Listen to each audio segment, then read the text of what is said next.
CBI અને કોલકાતા પોલીસનું ઘર્ષણ ત્યારબાદ મમતા બેનર્જી અને મોદીની લડાઈ આ દેશમાં ચર્ચાનો વિષય બની છે। ત્યારે એક સ્વાભાવિક સવાલ છે કે આ લડાઈમાં કોને ફાયદો થશે।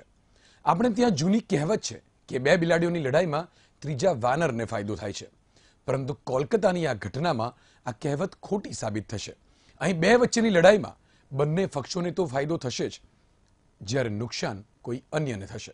આવો જાણીએ આવું શા માટે।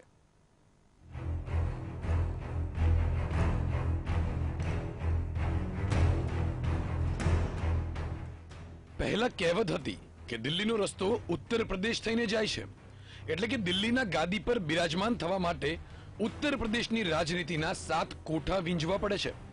પરંતુ હવે આ કહેવત બદલાવા જઈ રહી છે। હાલ તો એવું લાગી રહ્યું છે કે દિલ્હીનો રસ્તો હવે બંગાળ થઈને જઈ રહ્યો છે। છેલ્લા ઘણા સમયથી બનેલી રાજકીય ઘટનાનું વિશ્લેષણ કરવામાં આવે તો ચોક્કસથી ખ્યાલ આવશે કે આ લોકસભાની ચૂંટણીનું કેન્દ્ર પશ્ચિમ બંગાળ જ રહેશે। સૌથી તાજું ઉદાહરણ સીબીઆઈ અને કોલકાતા પોલીસનું ઘર્ષણ છે। મોદી સરકાર અને મમતા બેનર્જીની લડાઈની ચર્ચા દેશભરમાં થઈ રહી છે। આ લડાઈનો લાભ પણ બંને પક્ષને મળે તેમ છે।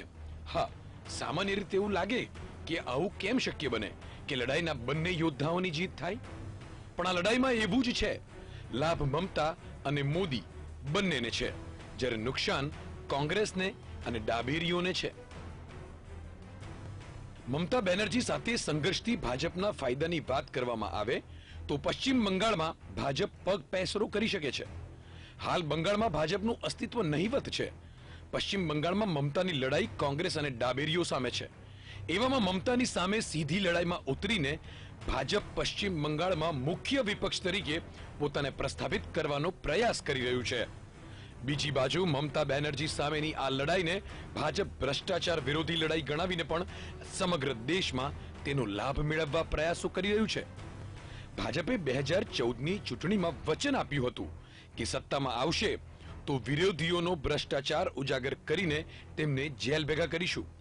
જો કે એવું કરવામાં ખાસ સફળતા તો નથી મળી, પરંતુ ચૂંટણીના થોડા દિવસો બાકી રહ્યા છે ત્યારે સરકાર ચોક્કસથી એ દર્શાવવાનો પ્રયાસ કરશે કે તે આ દિશામાં પ્રયાસ જરૂર કરી રહી છે, જેનો મહદઅંશે લાભ પણ મળી શકે છે। આ લડાઈથી મમતા બેનર્જીના ફાયદાની વાત કરવામાં આવે તો તેમના માટે પણ અઢળક ફાયદાનો અવસર છે। એટલા માટે તો તેઓ સીબીઆઈ અને પોલીસના ઘર્ષણ બાદ તરત જ એક્શનમાં આવ્યા।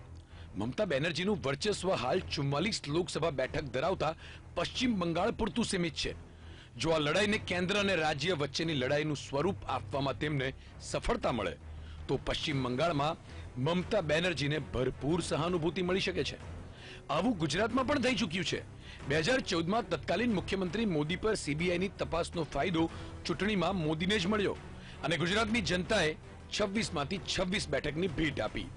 મમતા બેનર્જીના બીજા ફાયદાની વાત કરવામાં આવે તો ભાજપ દ્વારા સતત એવો પ્રયાસ કરવામાં આવી રહ્યો છે કે મમતા બેનર્જી મુસ્લિમ પરસ્ત છે, જેને લઈને પશ્ચિમ બંગાળમાં મુસ્લિમોમાં મમતાની સારી છબી ઉભરી છે। આ રાજ્યમાં મુસ્લિમોની વસ્તી 27% છે, જેનો સીધો ફાયદો ચૂંટણીમાં મળી શકે છે। આ લડાઈમાં કોંગ્રેસ અને ડાબેરીઓની હાલત તો એવી થઈ છે કે ખાયા પિયા કુછ નહીં ઓર ગ્લાસ તોડા 12 રૂપિયા કા। વાત એવી છે કે કોંગ્રેસ તો આ લડાઈથી પશ્ચિમ બંગાળમાં તો ઘણું બધું ગુમાવવાનું છે, જ્યારે દેશમાં પણ ગુમાવવાનો વારો આવી શકે છે। બંગાળમાં કોંગ્રેસ મમતા સામે વિપક્ષમાં છે, મહાગઠબંધનમાં સહયોગી છે, જેથી પશ્ચિમ બંગાળમાં મમતા બેનર્જીને ફાયદો મળે તે પણ કોંગ્રેસ માટે નુકસાન છે અને દેશમાં ભાજપને ફાયદો મળે તે પણ નુકસાન છે। ડાબેરીઓને ગુમાવવાની વાત કરવામાં આવે તો તેમના માટે સૌથી મોટી કઠણાઈ છે, કારણ કે પશ્ચિમ બંગાળ એવા મોટા રાજ્યો પૈકીનું એક રાજ્ય છે જ્યાં ડાબેરીઓનું વર્ચસ્વ બચ્યું છે। એમાં પણ ભૂતકાળમાં આ રાજ્યમાં ડાબેરીઓએ લાંબા સમય સુધી શાસન કર્યું છે અને અત્યારે મુખ્ય વિપક્ષમાં છે। જો ભાજપ પશ્ચિમ બંગાળમાં પગ પેસરો કરે તો મમતા વિરોધી મત જે કોંગ્રેસ અને ડાબેરીઓને મળતા હતા તે હવે ભાજપને પણ મળવા લાગે અને તેના પરિણામ આ બંનેને ભોગવવા પડે। રાજનીતિમાં અનેક સંભાવનાઓ હોય છે, અનેક પાસાઓ હોય છે, લોકોને જે નરી આંખે નથી દેખાતા તેવા પણ અનેક પરિદ્રશ્યો હોય છે। ત્યારે બંગાળની રણભૂમિમાં લડાઈ હાલ તો બંને પક્ષને ફાયદો થતો હોય તેવી દેખાઈ રહી છે, પરંતુ વાસ્તવમાં કોને લાભ અને કોને નુકસાન તે તો ચૂંટણીના પરિણામ બાદ જ ખબર પડશે. Bureau report, VTV news.